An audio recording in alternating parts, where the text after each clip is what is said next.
चीनी 200 रुपये किलो महंगी क्यों हो गई है? जिम्मेदार कौन है? आपकी परफॉर्मेंस को हिट कर रहा है शुगर कार्ड, आपकी परफॉर्मेंस को हिट करता है मीट कार्ड। आप लोग मेहनत करते हैं, ये लोग स्मगलिंग, इंपोर्ट, मशरूम के अंदर पैदा करते हैं, एफडीआर को नुकसान पहुंचाते हैं। सर क्या ये स्टेट से बढ़कर है कार्टल?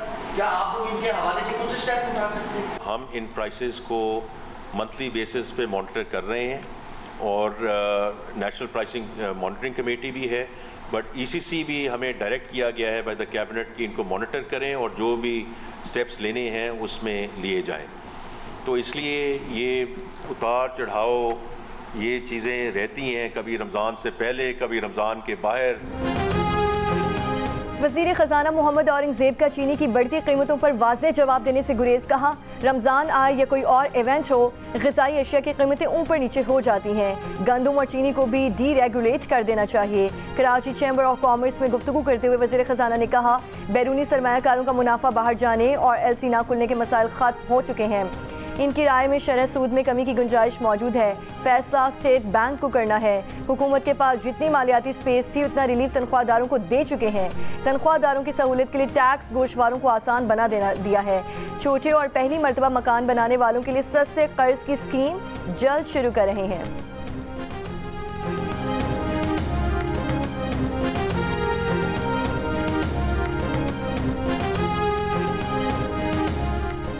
वज़ीर आज़म शहबाज शरीफ ने कहा है कि एफबीआर की तमाम इस्लाहात की शफाफियत के लिए थर्ड पार्टी वैलिडेशन यकीनी बनाई जाए। नए आसान टैक्स गोशवारों से तनख्वाहदार तबका सबसे ज़्यादा मुस्तफ़ीद होगा।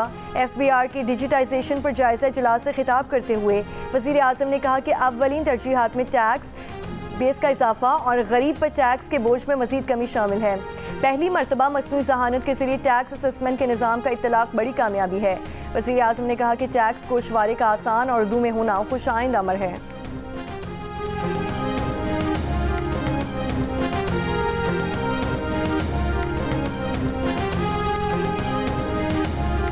वज़ीर आला पंजाब मरीम नवाज़ की तजावुज़ात हटाने के लिए बिला तफरीक कार्रवाई की हिदायत। कहा, पंजाब के हर ज़िले में तजावुज़ात के खात्मे के लिए पैरा फोर्स तैनात की जाएगी जो हरदम चौकस रहेगी। लाहौर में तकरीब से खिताब में मरीम नवाज़ ने कहा कि वज़ीर आला का बेटा हो या कोई और, कोई कानून से बालतर नहीं।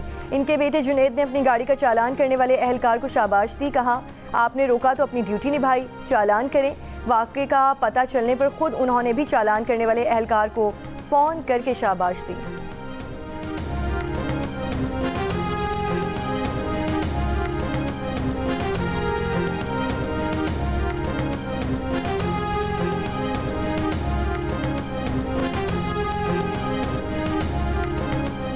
मुल्क भर में एफसी का दायरा इख्तियार बढ़ाने का ऑर्डिनेंस जारी। ऑर्डिनेंस के मुताबिक फेडरल कांस्टेबलरी को अब इस्लामाबाद, चारों सूबों, आज़ाद जम्मू कश्मीर और गिलगित बल्तिस्तान में भी काम करने का इख्तियार हासिल होगा।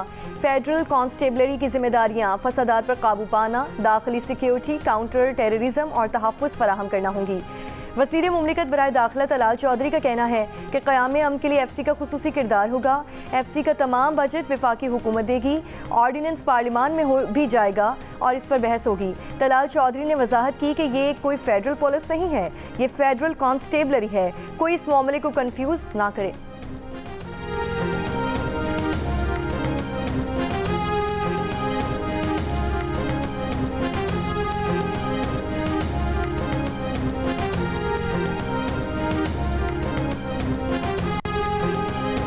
नून लीग ने खैबर पख्तूनख्वा में नशिस्तें बराबर होने पर इलेक्शन कमीशन से टॉस करने की इस्तदा कर दी।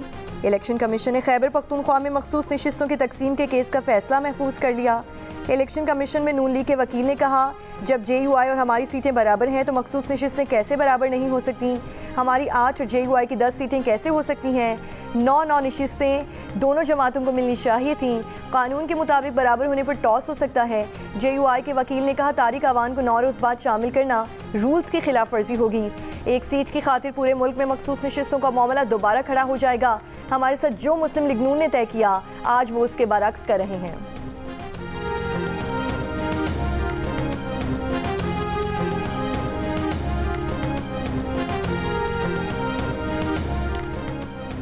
खैबर पख्तूनख्वा के अवाम की अक्सरियत एहतजाज के खिलाफ 85% ने सूबाई हुकूमत को वफाकी हुकूमत के साथ मिलकर काम करने का मशवरा दे दिया। गैलप पाकिस्तान ने खैबर पख्तूनख्वा में करवाया गया सर्वे जारी कर दिया। सर्वे के मुताबिक वफाक से ताउन की हिमायत अपोजिशन के अलावा 86% PTI सपोर्टर्स ने भी की। मुस्तकबिल में PTI के मुजाहरों में शिरकत के सवाल पर 53% ने किसी भी एहतजाज में जाने से इनकार किया, अलबत्ता 40% ने शिरकत का इरादा जाहिर किया। सर्वे में 60% शहरी सूबाई हुकूमत के माजी में धरनों और एहतजाज में से भी नाराज़ नजर आए। तनकीद करते हुए कहा कि सूबाई हुकूमत ने अवाम की फलाह बहबूद के बजाय धरने और एहतजाज पर वक्त ज़ाया किया। 32% ने माजी में एहतजाज की हिमायत की। इस सब के बावजूद सर्वे में शामिल 60% शहरियों ने वफाक के खिलाफ एहतजाज को दुरुस्त हिकमत अमली करार देते हुए उसे तब्दीली के लिए मौसर करार दे दिया।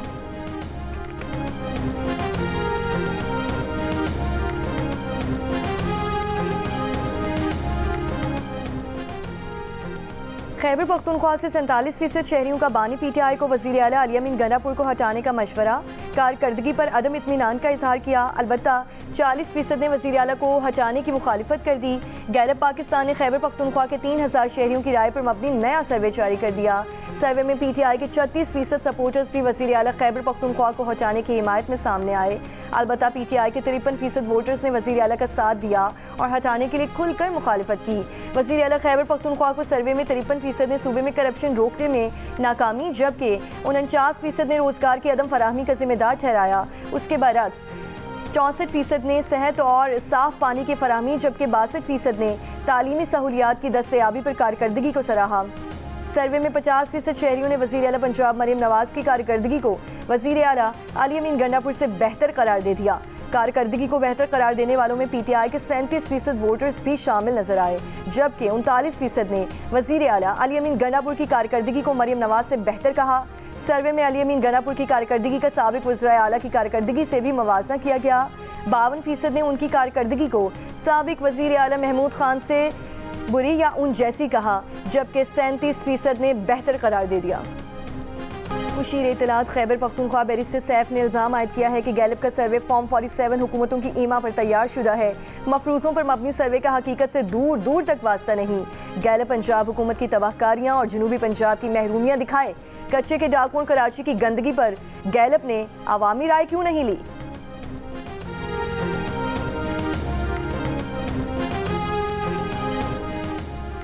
वज़ीर इत्तलात पंजाब अस्मा बुखारी ने बैरिस्टर सैफ के बयान पर रद्द-ए-अमल देते हुए कहा है कि खैबर पख्तूनख्वा की जो हालत है उसको किसी सर्वे की ज़रूरत नहीं। गैलप सर्वे खैबर पख्तूनख्वा में 12 साल जाली तब्दीली के मुंह पर तमाशा है। खैबर पख्तूनख्वा के 73% अवाम ने गंडापुर सरकार को चार्जशीट किया है। KP के अवाम पर इनकलाबी तकरीरों, झूठे फ़लसफ़ों की हकीकत आया हो गई। अली अमीन गंडापुर लूटमार एसोसिएशन के मरकजी चेयरमैन बनकर सामने आए हैं।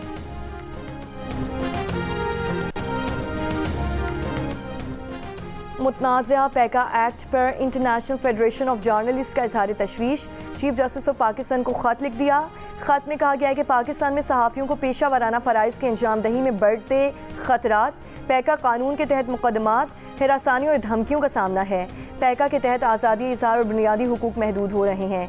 सहाफ़ियों पर हमले, हरासानी, सोशल मीडिया पर नफरत अंगेज़ी और तशद्दुद के कई केसेस रिपोर्ट हुए हैं। सुप्रीम कोर्ट को बराह रास्त अपीलों की इजाज़त देना हाई कोर्ट्स को बाईपास करने के मुतरादिफ है। चीफ जस्टिस ऑफ पाकिस्तान से अपील है कि सुप्रीम कोर्ट पैका कानून का असर नौ जायज़ा ले और हुकूमत को कानून में तरामीम की हिदायत दे।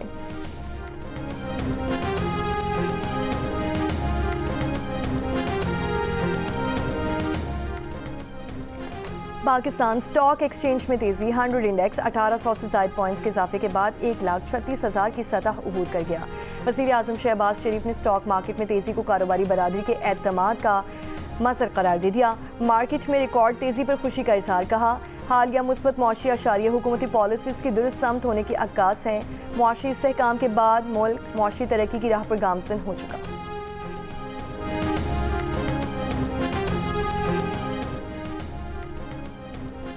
साबिक निगरान वफाकी वज़ीर और नवाज शरीफ के करीबी साथी फवाद हसन फवाद की चीनी दरामद करने के फैसले की मुखालिफत। कहा, कीमतें कंट्रोल करने के नाम पर $30 करोड़ की चीनी दरामद करने के फैसले पर फौरी नज़रसानी की जाए। कीमतें कंट्रोल करना हुकूमत का काम है, उसमें नाकामी चीनी की दरामद का जवाब नहीं हो सकती। हुकूमत असल मसले पर तवज्जो क्यों नहीं देती? कीमतों में इजाफे में शुगर इंडस्ट्री, व्यापारियों और मिडल मैन का किरदार है, जिसकी तहकीकात होनी चाहिए, ना कि मजीद दरामदात की जाए। मुल्क के मुख्तलिफ शहरों में चीनी कीमत की डबल सेंचुरी। रावलपिंडी, कराची, पेशावर में 1 किलो चीनी की कीमत 200 रुपए तक पहुँच गई। कोयटा में 1 किलो चीनी 186 से 190 रुपए की हो गई।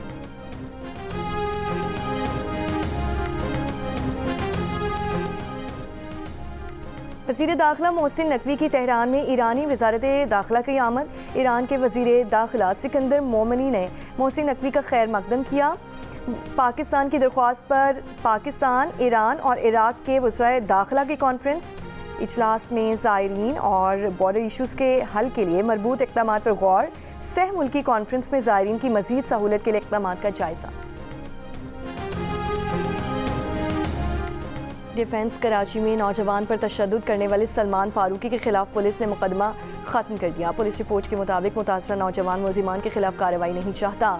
धीरज ने लिख कर दिया है कि मुल्जिमान ने उससे या उसकी बहन से कोई बदतमीजी नहीं की। हल्फिया बयान पर जान से मारने की धमकी और दीगर इल्ज़ामात ख़त्म कर दिए हैं। अदालत ने पुलिस की रिपोर्ट रिकॉर्ड का हिस्सा बनाकर समाअत को मुलतवी किया।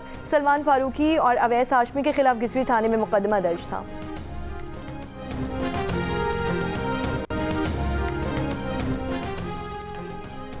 फैसलाबाद में साइबर क्राइम और ऑनलाइन फ्रॉड नेटवर्क पकड़ने का केस। साइबर क्राइम एजेंसी ने 5 रोज़ का जिस्मानी रिमांड खत्म होने पर 87 मुल्जिमान को अदालत में पेश कर दिया। अदालत ने 13 मुल्जिमान को जिस्मानी रिमांड पर NCCI की तहवील में दे दिया। 74 मुल्जिमान को 14 रोज़ा जुडिशल रिमांड पर जेल भेज दिया गया। NCCI ने 71 गैर मुल्कियों समेत 149 मुल्जिमान को गिरफ्तार किया था। मानसहरा में गुज़श्ता रोज़ दरियाए कुनहार में डूबने वाला नौजवान 18 घंटे बाद बच गया। रेस्क्यू हुक्काम के मुताबिक नौजवान ज़ख्मी हालत में 3 किलोमीटर दूर दरिया में पत्थर पर चढ़ने में कामयाब हो गया। तलाश में निकली रेस्क्यू टीम ने ज़ख्मी नौजवान को हॉस्पिटल मुंतकिल किया। इतवार को दरियाए कुनहार में गिरने वाली कार में सवार 3 सयाहों को बचा लिया गया था। एक नौजवान बह गया था।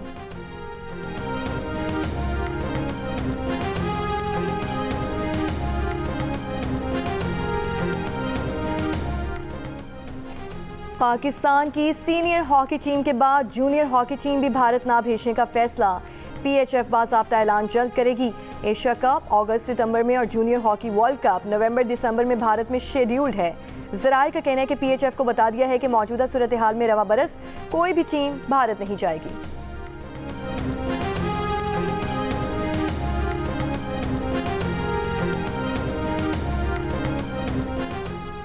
और लाहौर कलंदर्स वज़ीर आज़म यूथ प्रोग्राम के तहत हैदराबाद में 2 रोज़ा ट्रायल्स के बाद टीमों का ऐलान। आज दूसरे दिन बड़ी तादाद में विमेंस प्लेयर ट्रायल देने पहुंची।